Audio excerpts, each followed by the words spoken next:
Week 2 college football picks and predictions. You're going to get it all here at the Reed DuPont Show, RDS. I'm your host, Reed DuPont. We're going to get right into it. Week 1 was absolutely insane. USC won. Boston College won.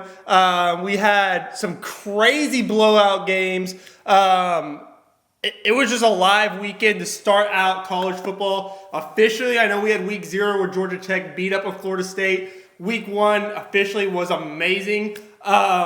Texas played great. Ohio State played great. Bama played great. Georgia destroyed Clemson. It was spectacular. College football is officially back. With that being said, we're going to get right into week 2 picks and predictions. I got them here on my phone. We're going to just run through it all. Starting with college game day, 11 o'clock a.m. We got Texas, number 3 Texas versus number 10 Michigan in the big house. Top 10 matchup. Everything's on the line. Early season top 10 matchup. It's going to be a heck of a game. My parents are actually going to the game. Michigan's not the same team that they were last year when they were that natty team, you know.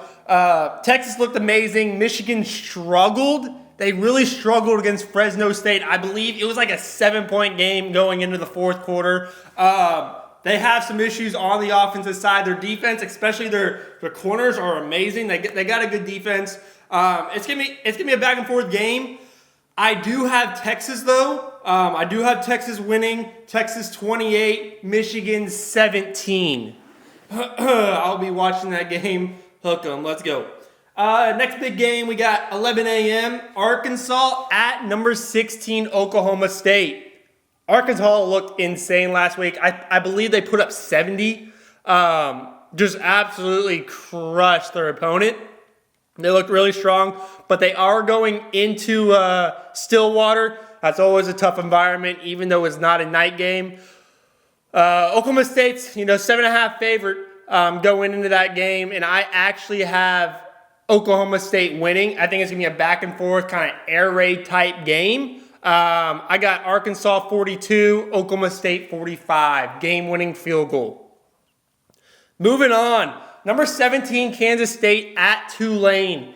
Tulane is one of those teams that could make it into the playoffs as that 5th conference. Coming into the season, Kansas State, they got a lot of hype around them. They're actually one of the Big 12 favorites. They're up there with Utah and whatnot. That's gonna be a back and forth game. We're really gonna see what Kansas State is made of going into Tulane, because Tulane's got a good team. They got a good running back and whatnot. I think it's just gonna be another back and forth game, and I got Kansas State winning that game. 35, Tulane 32. It's probably going to be a game-winning field goal as well. So that's just another 11 o'clock game. That's basically, we got Texas, Michigan, Arkansas, Oklahoma State, Kansas State, Tulane, all at 11 o'clock. That's going to be must-watch television. As we move forward into the day, we got one more 11 o'clock, actually. Georgia Tech, after they came off that amazing win, week 0 over Florida State. We got Georgia Tech at Syracuse. I don't know what Syracuse looks like. I know what Georgia Tech looks like. They love to run the ball. They got Hayes King at quarterback. Georgia Tech looks good. I'm going to keep riding on Georgia Tech, and I got them winning 24. Georgia Tech 24, Syracuse 23.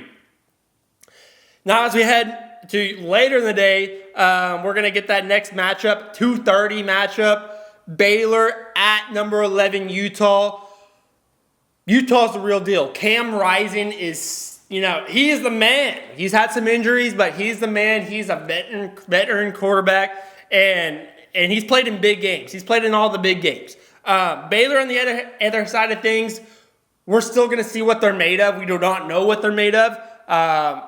Baylor's always had a great defense. We're going to see if their defense comes alive in this game. They're going to have to head to Utah, which is going to be a tough environment. And because of that, just too much Cam Rising, too much home field advantage. I have Utah winning that game 42 Utah, Baylor 14. Now, Iowa State, guys. This matchup is always a blast to watch. It's always been a low-scoring game for years. But from last week, we saw Iowa. We saw Iowa put on that air raid, right? This game's in Iowa. Okay, at Iowa. Sorry, because Iowa State's in Iowa as well. But Iowa State's heading to Iowa, so it's not too far of a travel, obviously. But Iowa is going to have that home advantage. Iowa is ranked 21. They looked amazing. They've always had a defense. They finally got possibly their offense clicking, and because of that, I have Iowa winning. And that's actually going to be a little bit more high-scoring game than it has in the past, where it's like 3-6, 0-3, 6-9, you know? I actually have it Iowa State 17, Iowa 28. They're going to put up 28 points. Let's head to the SEC, right? We got South Carolina at Kentucky. Kentucky's a sleeper this year, guys. I think Kentucky is going to be a sleeper. They just have a lot of talent on that team. Stoops, amazing head coach. South Carolina, I still haven't seen anything from them that makes me want to believe in them. Because of that, I got South Carolina 17, Kentucky 35. Heading forward, we got next on the list, we got Kansas, number 19, at Illinois. This is a really interesting matchup. Big 12 versus Big 10 early season matchup. We really don't see this often. Kansas is looking like the best team they've ever looked. You know, they looked amazing last year.